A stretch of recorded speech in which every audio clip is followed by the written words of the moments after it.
Retail media has become one of the most valuable spaces in marketing, but it can often feel purely transactional. So what happens when the point of purchase becomes a place of storytelling, of emotion, and brand building, rather than just conversion? In this session, Mars and Ipsos will explore how creativity can turn commerce experiences into moments that build memory, meaning, and long-term value, not just clicks. So please join me in our warm welcome to our headliners of Forum Stage tonight. Ipsos President Creative Excellence, Peter Howard, with Mars Lead CMO and Chief Growth Officer, Mars Snacking, Buildin.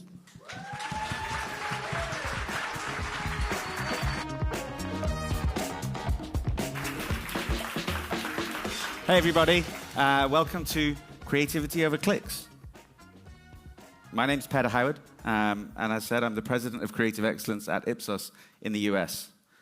Also, over the last year or so, I've developed what might be an unhealthy obsession with retail media for someone who works in creativity. Thank you all for coming here. Thank you for joining us. I know there's a lot of sessions across town that you could go to. Thank you for fighting through the crowds on the Croisette to get here.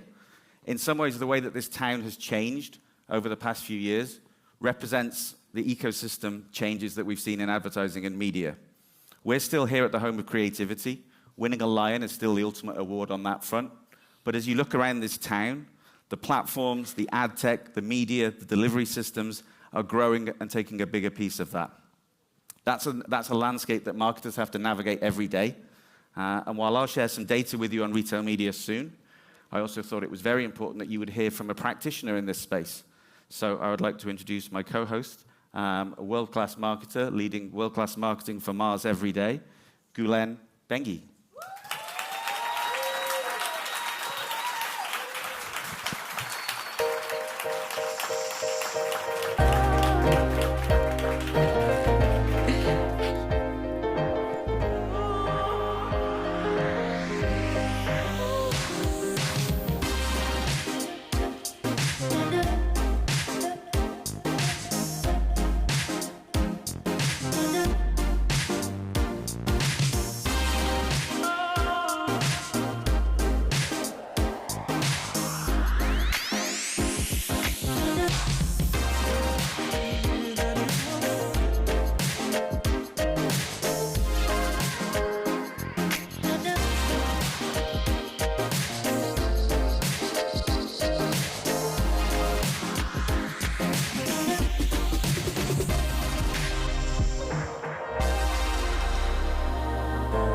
Thank you, Pedro.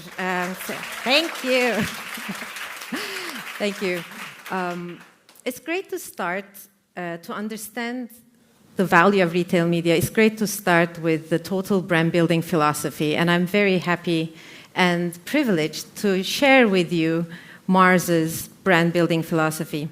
We are very, very lucky in Mars. We stand on the shoulders of giants. We have iconic brands that were built over generations. We have more than 130. 19 of them are above $1 billion. So we take this privilege and responsibility very seriously. So our iconic brands were built on foundations and fundamentals. What do we mean by that? Our brands know what they stand for. They are unique meaning or purpose for the world. And they have been distinctive over time and consistent over and over decades and decades on top of each other.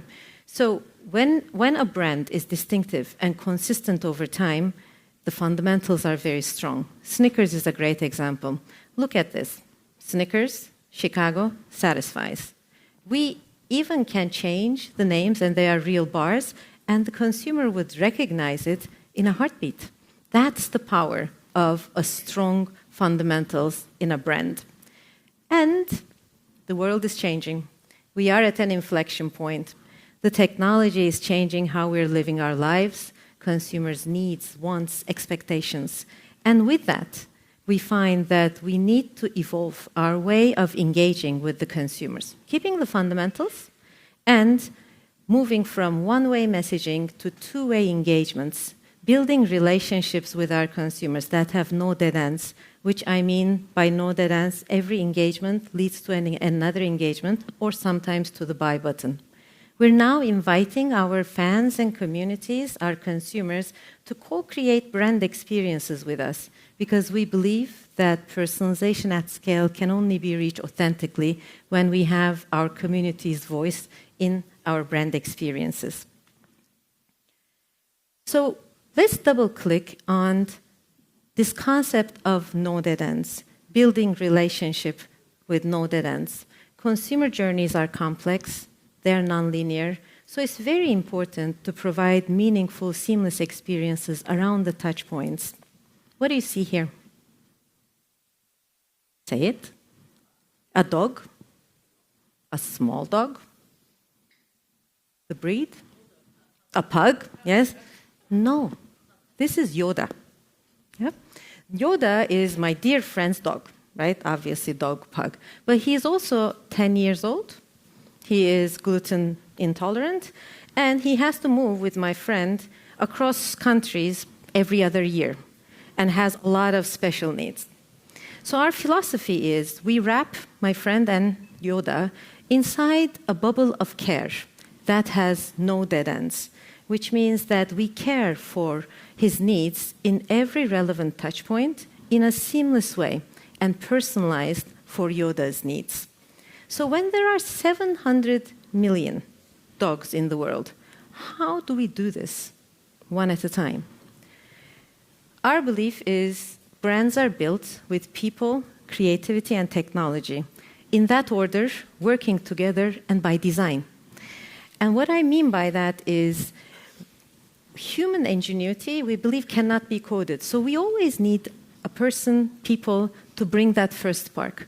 But now with AI, we are able to expand that canvas and invite our community's creativity so that we explode the personalization to a level that could never have been thought maybe a few years back even. And now that is how people, creativity and technology enables these relationships with no dead ends and personalization at this scale. So if we're talking about millions of pieces of content and creativity that can come from anywhere, how do we measure the value of it?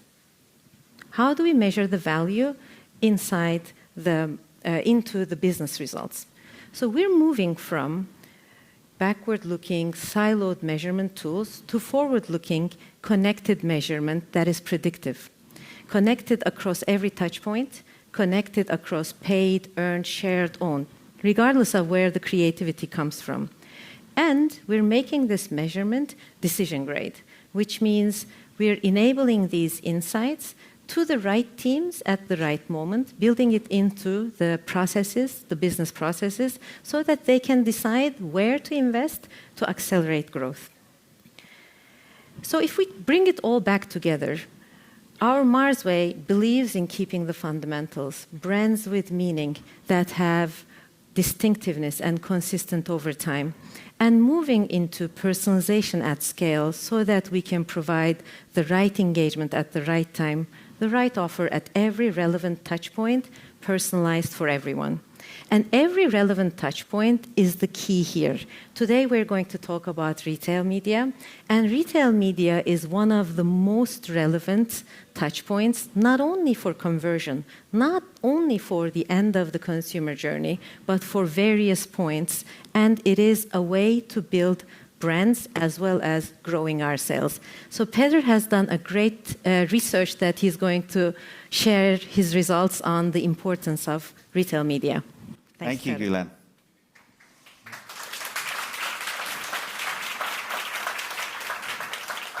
So, I said I'd been looking at this for about a year, and I still don't get my head around this stat that there is now more money spent on retail media than TV and CTV combined, not just linear, both combined globally. It still blows my mind that that's what's happening here, and I think it's widely known in all of the media reports that go out, and we all just kind of ignore it and move on. And I think that's a problem for the creative community, that we are allowing 170 billion to go into a channel that is often not controlled by the people who are doing the creative. For example, you only need to go to the awards of the last few nights. You don't see many retail media examples in the videos that are winning Cannes Lions. Why is all of that money going to retail media?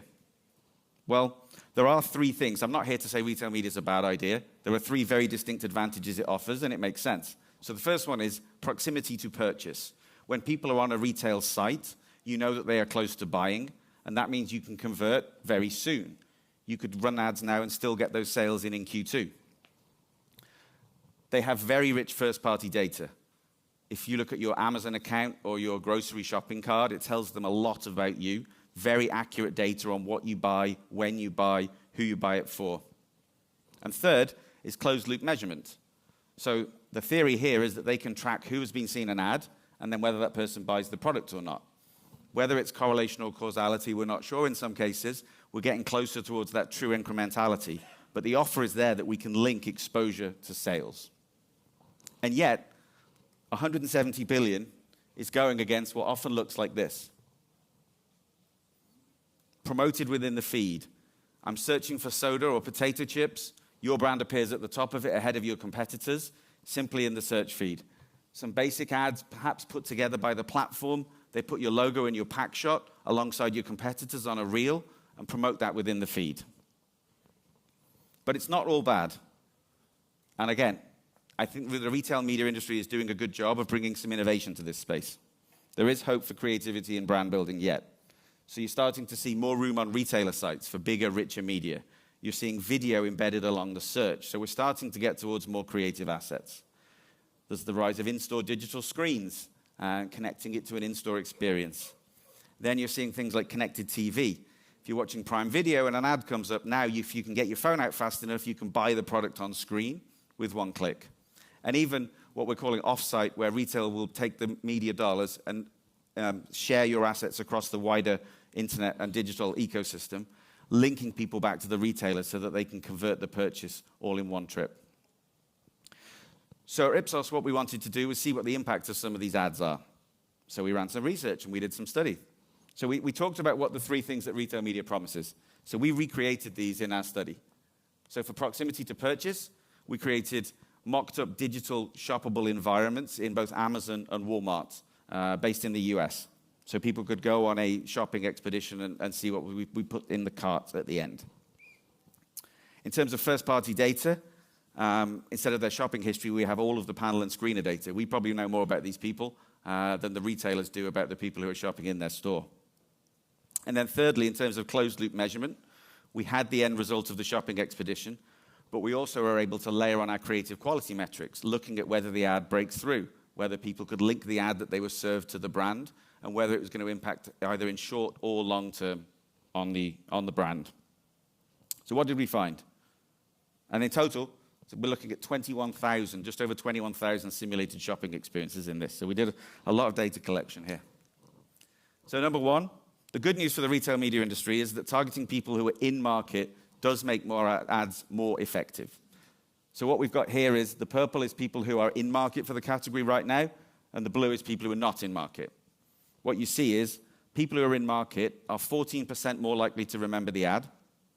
They're 10% more likely to link it to your brand. And you see a 24% greater shift in brand choice as a result of the ad. So if you can target those people in market at proximity to purchase, it will be good. However, there's one more metric we collect, and that's what we call brand closeness. And that is about building brands for the long term. This correlates with market share over years, not days. Here, there's no difference depending on whether people are in market or out market. It doesn't matter who you target if you're trying to build a brand. Everybody receives that message the same way, and a good ad will build a brand in wherever you are in the funnel. And that's important because most people aren't in the market right now. You can pick your professor of choice. If you want to read the long and short of it, you want to read How Brands Grow, look up Future Demand by James Herman. There's a consensus in the industry now that we have to be thinking long-term and not just focusing on short-term conversions. And so if you think about what we're talking about here, 170 billion, if we only target the people who are in market right now and who are going to complete the purchase online. I bet in most of your categories, most purchases happen offline still. We're targeting far too narrow for that much of spend. Secondly, we looked at the first-party data. So then we went beyond just looking at in-market and out-of-market, and we looked at the purchase history and the brand choices of these people, and we split them into people who are in market. Do they have one particular brand in mind, or are they considering a variety of brands? And when we looked at the impact of the retail media ads on these people, we saw most incremental sales will come from the undecided shoppers. Again, this is good news for the retail media industry. If we can find people who are shopping the category, who are historically switching between brands, serve the ads to them, we will get a good lift there, and that's where we're going to be most effective and see incrementality. But we also wanted to explore in this the role of creative quality in this. So we split this data between ads that were high or low in creative quality. What we see then is that the further you are from the purchase, the more important creative quality is. So if you're in market right now and you know what brand you're going to buy, it doesn't matter if you give them a good ad or a pack shot on a logo next to the purchase. That's enough to remind them of what they're doing. When they're thinking of considering a variety of brands, you can see a 12% lift if you just serve them an above-average ad. And if they are not yet in market, and we're thinking about future demand here, you can see a 21% lift by serving good creative quality. So creative quality matters, but it matters more when the decisions are further out and there's longer time to influence them. And finally, using some of the closed-loop measurement and the way that we can layer on the creative performance to that, it's important to point out that when I say creative quality, it's different in retail media than everywhere else. When you run the same ad off-site or on-site, so off-site on a generic website versus within a Walmart or Amazon platform, you see a 47% drop in memory encoding, whether people remember the ad or not. It's a hard world to break through in. What we find is that the shopping experience is a low-attention environment for advertising. Or put another way, it's a high-attention environment for the shopping experience, and people don't care what's surrounding that. So it's harder to break through because people are focused on the task at hand. And while we know that distinctive assets are important in all creative, when we look at the drivers within retail media versus elsewhere, we find that eye-catching and distinctive assets are even more important here than any other platform that we've looked at ad performance in. So that's what we mean by creative quality. And so when we looked at the data, we looked at all of the ads that we tested across multiple brands and categories, and we thought, well, what's the best performing ad in the retail media environment?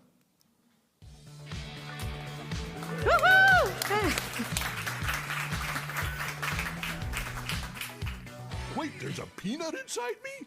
Nice. M&M's. It's more fun together. Bold, eye-catching, distinctive assets. And then we looked at the best performing static or display ad. Yay. Bold, colors, linked to the brand, distinctive assets. So now can you see why I spent so long trying to find and get Buildin to come and join me? So to learn a little bit more about how Mars created these great ads and how they're bringing it to life within the retail media environment, I will pass it back to Buildin. So first of all, we talked about our brands are built by people, creativity, and technology, right? And our great people who have done this in M&Ms and cheeses are here. So Ashley, Rankin, Gabrielle, give a wave, take a bow. Where's Brad? Come on. Sarah for Cheez-Its. Give a bow. Exactly. Woohoo! Yes. Absolutely. So what I want to show you is, yes, you can say, hey, a fantastic little creative or a fantastic execution of brand fundamentals will work. But when you see it in the context of seamless experiences across relevant touch points, in the context of paid, earned, shared, and owned, coming all together for consumer, I think it will make more sense. So there's no way I can explain this to you, so I'll just show it to you. Second, yes. Third.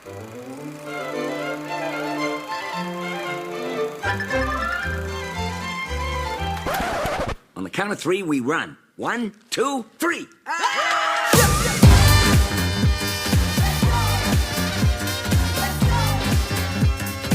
Wait, there's a peanut inside me?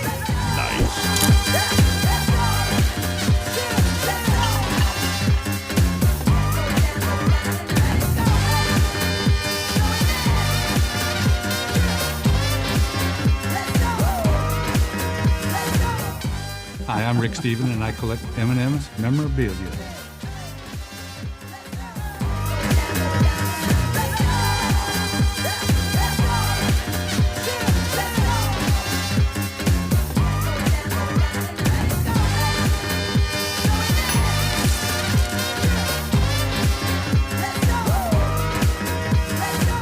This season on Love Island, a few new bombshells hope to find love. Hi. I'm not sure Hannah's in it for the right reasons. I'm gonna eat you. Now the biting makes sense.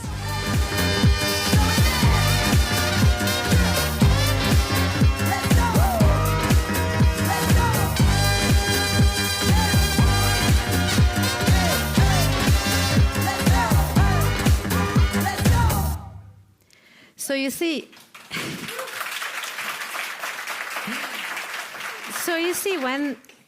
when all the expressions of the brand is consistent, when you provide seamless creatives and seamless engagement across every touch point, retail media is not only a conversion tool, but it's also a brand building tool, right? So it contributes to branding. So let's look at Cheez-Its as well.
So you can see the performance of those ads isn't just driven by it being a static or a video. It's about tying it to the brand world, linking it back to everything else, and that helps it to deliver the short-term sales, but also link it and build more brand equity long-term for the brands.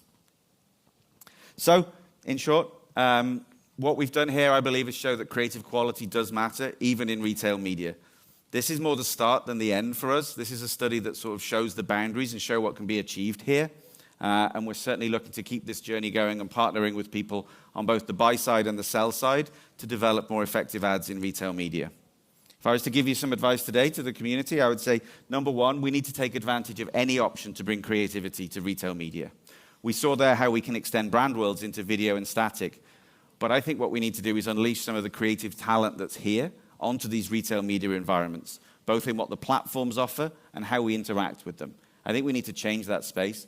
I think if we as an industry want to keep being relevant, we have to follow where the money is, and the money is going to these shoppable environments, and we have to be creative. I'd love to see a case study next year that's submitted for a Lion of a new and unique way that a brand approached retail media. I think in partnership with that, we also have to push back somewhat on some of the overt strict guidance that I've seen. I see platforms telling retailers that will tell you, just send us a pack shot and a logo, and we'll build the ad for you, and we'll serve it all over the internet, and everyone will see it. That's not going to get the right results. You have to be in control of that creative. You have to be bringing your creative talents and your brand building skills to that work.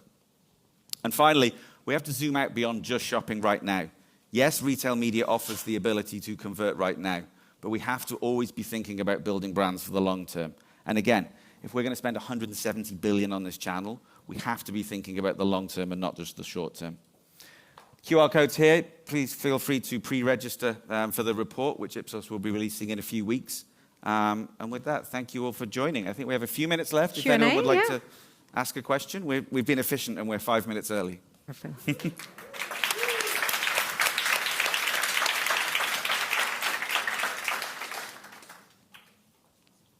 questions.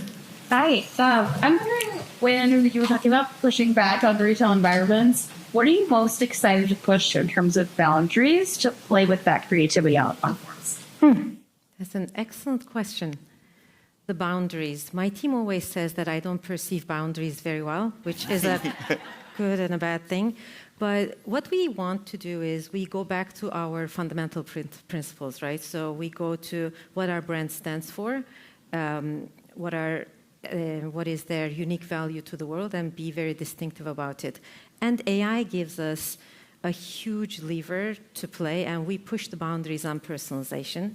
We believe in responsible use of AI and making sure that we use both technology and human in the loop to bring it to life with brand safety and responsibility. But we were one of the first companies who went into full personalized AI-generated, banter-enabling sort of campaigns, and we're still using a lot of technology to give our communities the ability to co-create with us, but do it in a safe way and a very brand-relevant way. Yeah. Usually the retail media assets or activations or campaign planning sits usually with other entire different teams. Are you organized differently to enable this? One demand, right? So Gabrielle, give a bow out, yes. So we call this a one demand performance squads, where, of course, brand teams, Gabrielle is the CMO, but she leads the team that has sales, digital commerce, digital technologies, brand stewards, insights and analytics. So a squad that is organized around a category or a brand that makes the decisions that enables the team to work towards one KPI or one true north, and that makes the decision flow much easier. So it's a more multifunctional way of working. Yeah, I think in a lot of our clients, we see that divide. And I think, honestly, you could probably guess which way they're organized when you look at the retail media assets. Is this being developed by the brand team, or are these separate? I think uniting those two teams is one of the easiest steps that can be done here. And also we use technology, right? So we have a connected One Mars process. We have our assets for all of our functions used in one DAM. We have one MRM, marketing resource modeling. And, we have technology, our assets cleaned up, taxonomy, standardized. So there's a lot of, I would say, plumbing going on to connect the data and content. But at the end, it's people who choose the best decisions, and you have the multifunctional team around one goal. That is the secret sauce, yeah. What is one single metric that describes the performance of your brand in retail media? Penetration. Yeah. We have one metric, penetration. If we're not able to see it, it comes through volume. Volume has a very high correlation to penetration, so our metric is growth. What's your favorite brand? Oh. Well, we may be winning some awards, hopefully. We've won some. We may be winning some. And, all my children are my favorite children, of course. But, today I was really proud to share both, of course, Legacy Mars and Legacy Kellanova brands. Sarah is joining us from Kellanova, bringing all the expertise, Gabrielle ranking the Legacy Mars team. So this one team and sharing the past and the future it's been an honor. Thank you, Per. Thank you, Gülen. Great. Awesome.